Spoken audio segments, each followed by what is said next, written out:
Defense Forces General Ogolla on Sunday are at an advanced stage. Now, it's been an array of activities in Ngea village in Alego Usonga sub-county of Siaya County.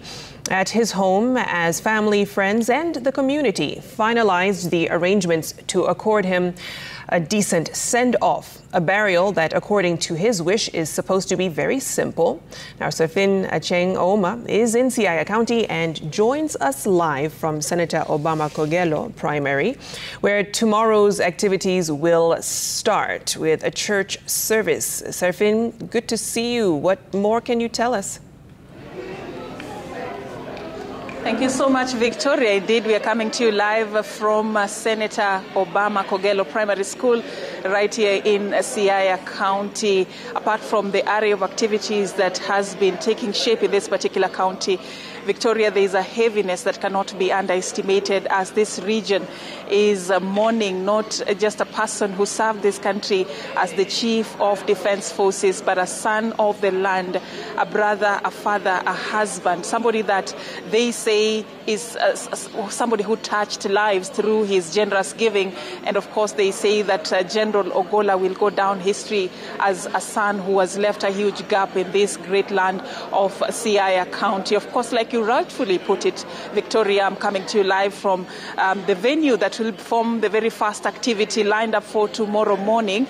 This is where the church service of the late CDF General Ogolla will take place. But before that activity, of course, we have been able to establish that his body will be airlifted from Nairobi County to Kisumu International Airport, after which the entourage will make its way to Siaya County via road, which is about 70 kilometers or thereabout from Kisumu County. It should take about an hour and a half or thereabout to get to Siaya County from Kisumu. But of course, it is an event that is being organized with military precision, and we have been able to establish that we will have 2 landing grounds around this particular area. So anything may change, Victoria, and we will be able to establish that as the hours go by. But as we speak right now, that is the much that we know, that as soon as his body gets here, it will come to this particular venue where the church service will commence immediately. Guests are supposed to be seated by 10 a.m. in the morning. And after the church service, the population of people who will be attending the other activities that are lined up for the day will be restricted. This is after he will now be taken to St. Thomas ACK Church, which we have been able, of course, to establish that is a church that he was pivotal in constructing, a church that was scheduled to be consecrated tomorrow, and that activity we have been told that will continue. So his body will be taken there.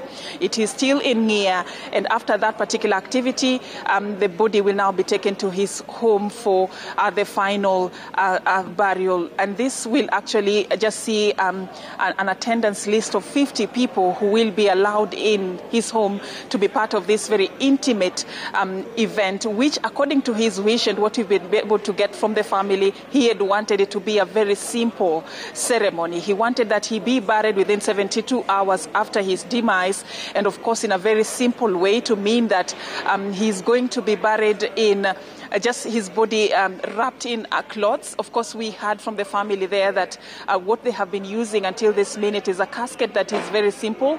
The son they are talking about it costing about 6,800 shillings. But what we know is that as soon as his body gets right next to the burial site, it will be removed from that casket and it will be wrapped in cloth before it is now laid into the grave. Of course, that is what he wanted.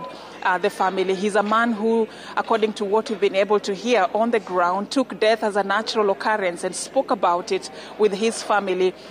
We had his elder brother even saying that he once showed him the exact spot next to his home where he wants to be buried, and he never feared death, prepared his family for it. That's why it's been very, organized since they received news of his demise. They've picked it up very quickly, and activities here have gotten to an advanced stage, Victoria.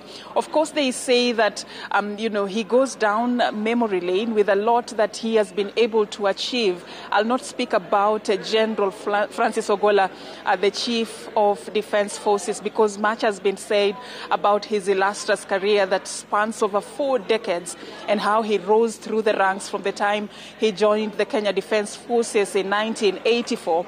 But if you come down to Siaya County, they are mourning a man that they knew personally, because they say he was a respecter of all people, could interact with people at various levels, and many know him on a personal level, and they say that the loss that he has left in this community will take them time to really come over, because he has given a lot that he had to share with the community.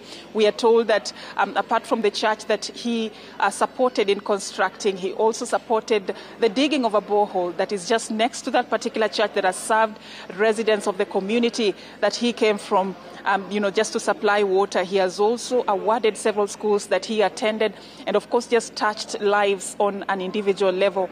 And they remember him as somebody who not only served the country in the capacity with which he served, but of course also somebody that they knew on a personal capacity. Of course, it's going to be a unique burial, Victoria, not because he is the first CDF to die while actively in service, but because of the manner in which he wanted this ceremony to be conducted, quite different from even the traditional rites and the Luo culture and what it demands for a man of this particular caliber. But according to what the head of state and even the family have said, they are going to try and achieve what they call a hybrid of what the family wished, and of course also the military protocol. So we wait and see how this will pan out tomorrow. We will pitch camp here just to update you on what will be happening in Siaya County.